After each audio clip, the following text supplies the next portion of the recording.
Genesis chapter 2. Thus the heavens and the earth were finished, and all the host of them. And on the seventh day God ended his work which he had made, and he rested on the seventh day from all his work which he had made. And God blessed the seventh day, and sanctified it, because that in it he had rested from all his work which God created and made.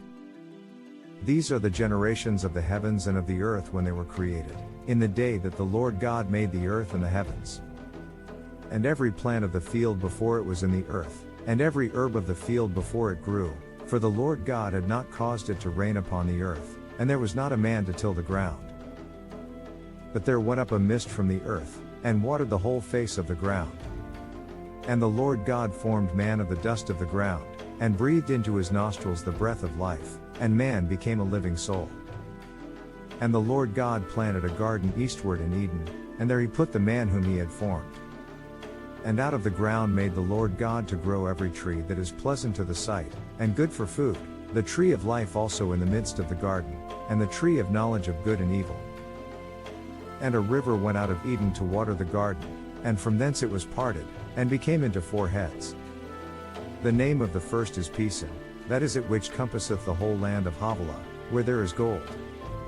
And the gold of that land is good, there is bdellium and the onyx stone. And the name of the second river is Gihon, the same is it that compasseth the whole land of Ethiopia. And the name of the third river is Hiddekel, that is it which goeth toward the east of Assyria. And the fourth river is Euphrates. And the Lord God took the man, and put him into the garden of Eden to dress it and to keep it. And the Lord God commanded the man, saying, Of every tree of the garden thou mayest freely eat.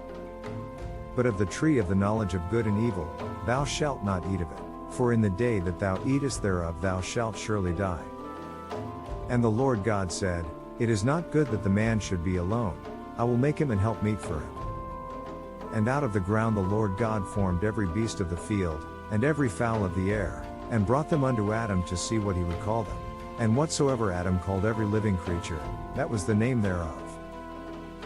And Adam gave names to all cattle, and to the fowl of the air, and to every beast of the field, but for Adam there was not found an helpmeet for him. And the Lord God caused a deep sleep to fall upon Adam, and he slept, and he took one of his ribs, and closed up the flesh instead thereof. And the rib, which the Lord God had taken from man, made he a woman, and brought her unto the man.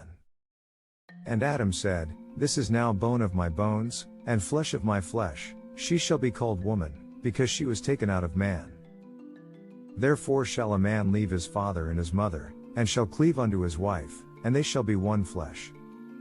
And they were both naked, the man and his wife, and were not ashamed.